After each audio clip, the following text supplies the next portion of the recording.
What is up, everybody? Welcome back to Repurposely. And in this video, we are going over the very first top tip of content repurposing, which is turning a blog into an infographic. And what I wanted to do is go over the specific blog that I wrote for doing this, so I can show you that I actually do follow my own process in creating these infographics, and it's just 7 simple steps.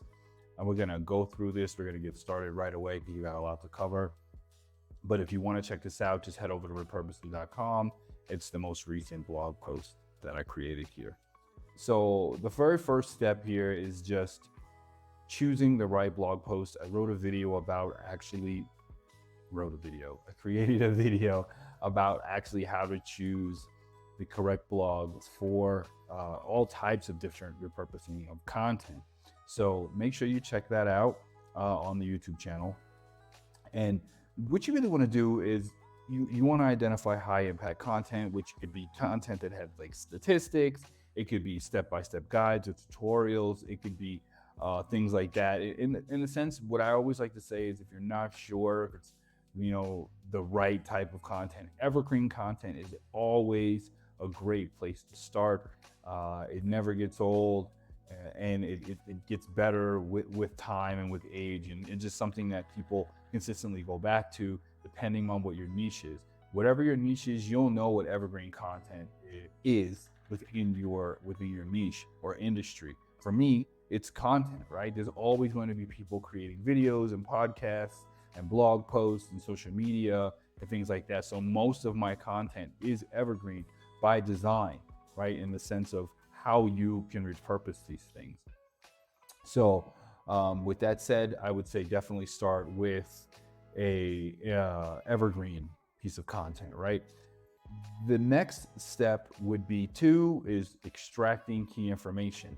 Now, a lot of people say, oh, that's simple, right? Just read a blog post, pull out what I think is the most important areas of that blog post, and boom, I'm going to start using those to make my infographic, right? But that's not necessarily the case, because not every piece of content or idea is easily transferable to a visual aid. So you really want to make sure that you're pulling out things that make sense, that have a logical flow, and you can take those texts and ideas and turn them into some type of visual aid for a infographic.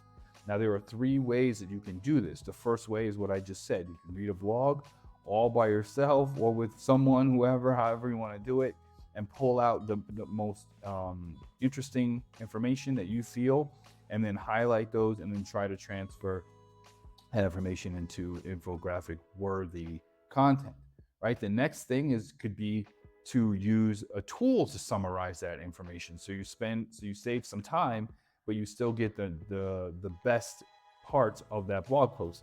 You can do that with Repurposely.AI in the blog summarizer, and that will allow you to quickly pull out that information and then kind of highlight what you feel is best, save it or copy it to something else, and go through that process.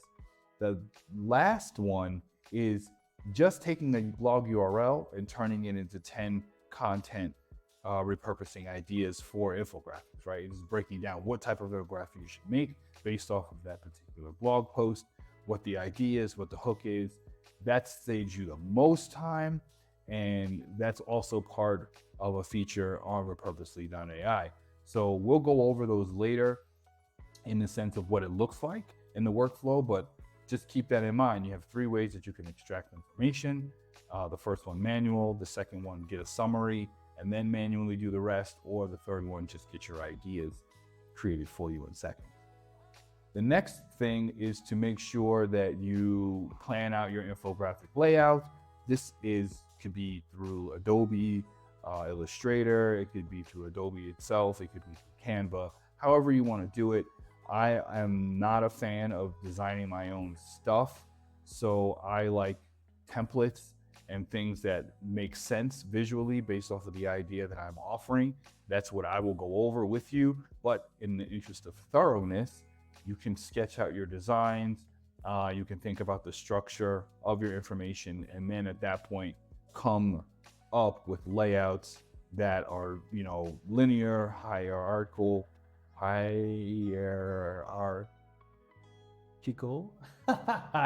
the hierarchy of that information, and or circular. There's other ways too, as comparison side by side, whatever works best for the content that you're trying to give to your audience. Use that format. In that sense, you know, keep going. You decide on the structure, etc. The next step is to make sure that your design details are in order, right? So that's choosing your colors, your fonts, your icons.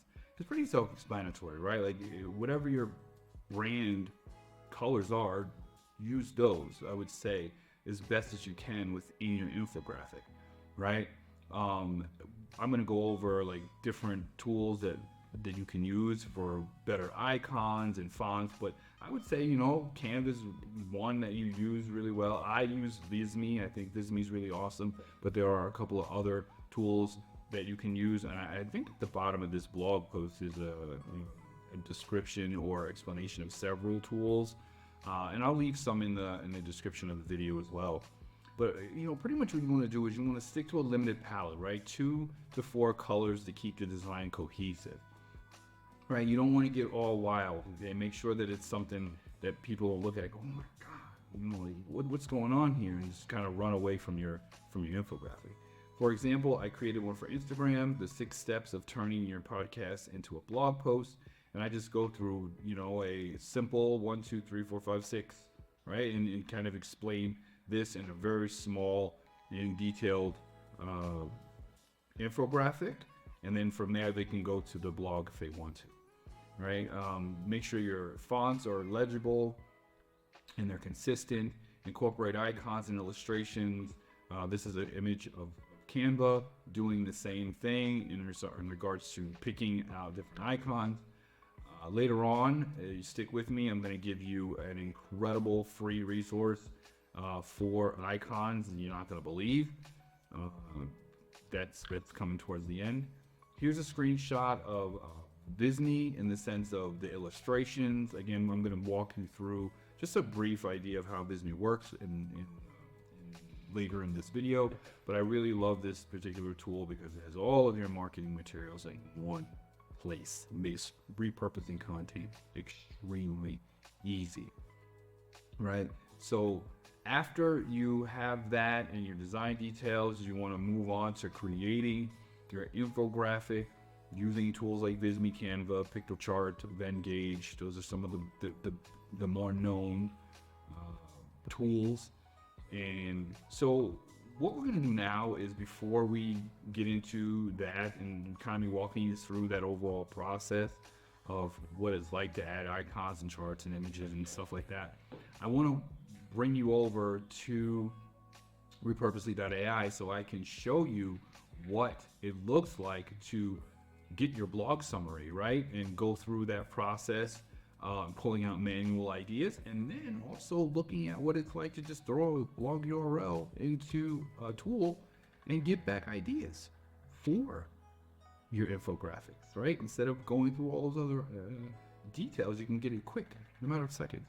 So let's jump over there really quick, and I'm going to show you this tool. All right, so here we are in the dashboard of Repurposely.AI. And what we're going to do is we're going to just focus on these 2 areas right here, which are the blog summary and the blog to infographic ideas. And what this is going to do is it's going to allow you to put in a blog post like this one right here, 7 best AI video tools for creators and marketers. Try and test it. And it's going to summarize it for you and pull out the best details and key points that you can use, right? And then from there, you can manually go through there and say, yeah, I'm gonna pull this, I'm gonna pull that, I'm gonna put this into my infographic. It just saves you a little bit of time. You don't have to read through the whole thing, right? So we're using the newest form of ChatGPT 4, which is 4.0, I think it is. And we're gonna just click that, and we're gonna say, you know, it's thinking. We're going through this. It doesn't take too much time. And what it's going to do is it's going to spit out the overview, right? And the summary. And so here you go. You have your overview of AI tools, and then you have your key benefits. You can turn this into a infographic if you want to. You can kind of mix and match. You can get your popular AI tools right here. You get all of the tools that you know wants to go over, that you can go over. It also goes over the use cases, the future, etc. So I mean, when you look at this, you can actually pretty much pull out several infographic ideas from just this particular summary, right? You don't even have to think about, you know, you can go, okay, cool. You know what? I'm going to talk about the popular AI tools. I'm going to talk about the use cases in another infographic, you know, what the future is of that, the challenges. So you go through this, you decide what's best, and you make your idea and your infographic from that. Going back to the main dashboard here, now we're going to kind of go into the blog to infographic ideas, right? We're going to pull this over. We're going to drop this in here like this. And then we're going to just go back down to the main one here. You know, this is an elite feature. The first one I just showed you, the summary, that's a free feature. You can use that, I think, up to 10 times without cost at all.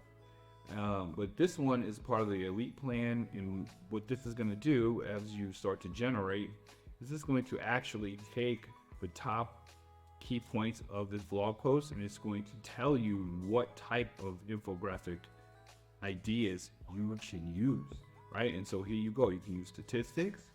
Here, the key point is the popularity of AI tools. And it's like discover the top AI tools of 2024, which ones are leading the market. So now you can turn this into a statistic. Infographic, you have your comparisons, right? Feature face-off, comparing the best AI tools, video tools for your needs. You got an infographic like that. You can get another, you can do informational. Here have the benefits. You know, you have a process one, step-by-step guide. You have a timeline, you have another statistical comparison. It just keeps going through the main ones, right? And you can come up with your own as well. As you consistently use this, you'll start to build that muscle of, oh, how can I, you know, turn this into that or this? Like, this is an idea, right? This is an idea engine. From here, you use your expertise, you use your creative genius, and you come up with even more ideas to make these infographics worthwhile to your users, right? Like, so this is a really valuable and powerful tool. It looks simple, but it's very powerful. It saves you a ton of time, okay? So with this, now we're gonna move over onto one of the tools that I like to use, and we're gonna kind of walk through the process that I would do of making an infographic. Very quick. But before we do that, let's just finish up this overall outline in the sense of step 6, which would be once the infographic is done, you add your finishing touches on it, you put your branding, you put your call to action. You know, you should never have any type of marketing material out there without a call to action telling somebody that you need them to do something. So that's very important. Right? And then, you know, you're publishing it, you're sharing it, you're optimizing it for different platforms, whether that's Instagram, whether that's, you know, LinkedIn or Twitter or something like that. You want to make sure that you share it on the social channels that you like, encourage reshares, like make sure that your people are, you know, sending it to other people. As long as the infographic is good and it's helpful, that should be kind of something that happens on its own. But you know, it doesn't hurt to kind of like, you know, nudge them on a little bit to share your stuff, right? And then, so let's get to that. And then after that, we'll go over some of the recommended tools that I have within this blog post as well. So let's head over to Visme and I'll meet you over there. Okay. So now we are at Visme, right? This is visme.co. Okay, I love this tool. It offers everything that you can possibly imagine. Features that a lot of other tools don't have. We'll look at those right now. You said of creating a infographic. right? So this is the main dashboard. I kind of already was into one right there before, so we're just gonna kind of open through that. But what you would do is you would just go to create new, create project, click on infographic, right? And then once you do that, it's going to give you all of these types of infographics, right? Location infographics, again, my lovely word, hierarchical, infographic, how to, anatomical, there's all types, nonprofit, bite-sized flowcharts, diagrams, right? So what you would do is you would click on one of these, right? And it's going to give you what they have. They have featured ones that a lot of people are using, statistical, right? Like all of them, and they just keep going. There's so many templates, okay? But for this one, let's say we're gonna just work with a comparison. It's the one that I'm interested in using at the moment. And actually, we're just gonna go back to the one that I had started with because it's pretty simple to break down, but there are thousands and thousands here, right? So we're just gonna go back to the main dashboard. We're gonna reopen this and edit this. And what this looks like here is just a simple pros and cons, right? So you would just open up this, you have your pros and cons, you have your graphics over here. You can use, you know, your arrows, your icons, as we were talking before. There's 3D characters that you can add to this, kind of pull it over here and have this guy standing here. And then at that point, you can get him to do all types of cool gestures and all types of changes, clothes. There's just a ton of cool things that you can do to make your avatar pop, right? Like you can, let's see here. But you can add your photos, your media, your data, real-time data and charts to this, which is really, really cool. And then from here, once you kind of like, you say, oh, you know what, I need a little bit more. At that point, you can duplicate this. You can update this by just typing, clicking in here, and then you can start typing. Really, really interesting, really cool, and really simple to use. You can create and update your headlines, you know, add lists, checkboxes, blurred items, and blurred things that you might not want people to see. Add all types of cool text effects. Like, this is not going to be a tutorial on how to use this, but what I'm saying is when it comes to creating really engaging infographics, this has got a lot of the other people beat in that regard. You can download it as a PDF. You can turn it into a video, put it in your LMS, which is your learning management system. Present offline, turn it into a PNG, tons and tons. Share it with a link if you want to and publish it online. Share it privately, embed it. And you have all types of other things. You can add music, you can hide the logo, add a control bar, background. There's just an enormous amount of things that you can do. And then you can actually present it online. So for one of the infographics I made a roadmap, right, into creating content repurposing, right? What's the roadmap to successful blog repurposing? And so this is pretty much how you can present it online, like in a video, something, right? And then you have your person here, you have your extract your key points. We already talked about that. Then you would pick the right platform on where you want to repurpose that from. You can tailor your content, right? And then schedule and analyze. Right, and then you just put your Repurposely ID here, or whatever your logo is. You put your call to action, and you call it a day, right? So this is just one way, one tool that I like to use. But I use it for all my marketing material because it's just super simple, and it allows you to create an enormous amount of marketing material easily to help repurpose things.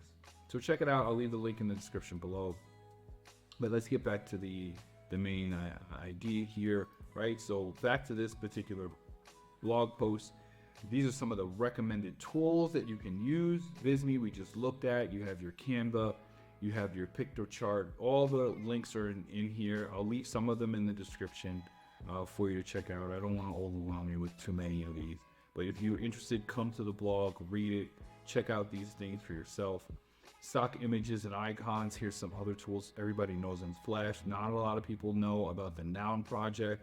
This is extremely valuable tool. It's free. You can get tons and tons of icons and images here as well. All you do is kind of searching here. Let's say basketball, right? Basketball. Make it simple. Brings you to tons of icons that have to do with basketball. Let's say you click on one of these right here to get a quick view. You can change the colors to whatever you want, you know, here, and you kind of just make it what you want it to look like. You just click on get icon and you're able to download that, right? It's pretty self-explanatory, pretty simple. But when you have trouble finding icons for, you know, products or, you know, just your website or in general or your infographics, you can come here and you have an endless supply of icons that will fit the bill for whatever it is that you're trying to create, right? And after that, we're pretty much we're done. That's the overall outline for creating infographics from a blog post. You know, to go back down the line again, you're just pretty much starting at one here. You know, you're choosing your blog post, you're extracting your key information, you're planning your infographic layout, your design details, and then you're creating the infographic itself, finishing touches, publishing and sharing, right?